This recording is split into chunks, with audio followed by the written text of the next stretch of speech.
Azərbaycanlılar kimi parçalanmış xalqlar mövzusuna davam eləyək. Somalilər, ümumiyyətlə Somali, Britaniya, Fransa və İtaliya müstəmləkəçiliyinin qurbanı olub və Somali xalqı Keniyada, Efiopiyada, Cibutidə və Somalinin özündə yaşayırlar. Yəni parçalanmış haldadılar.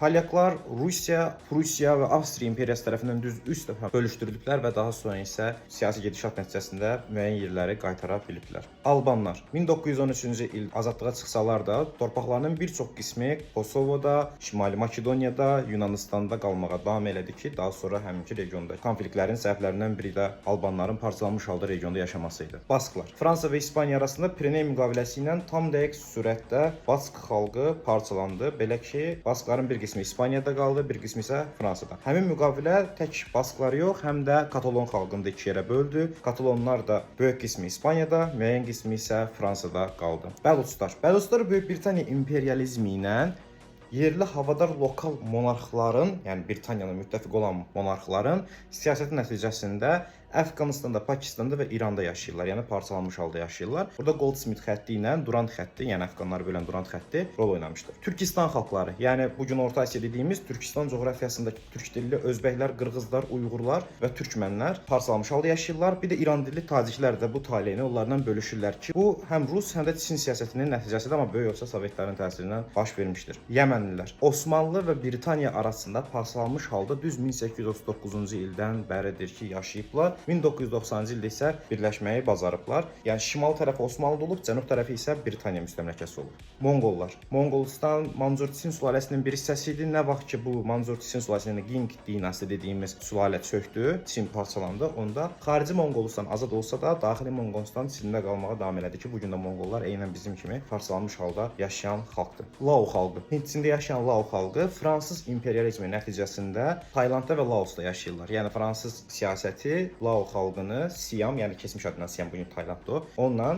Laos dövləti arasında bölmüşdür.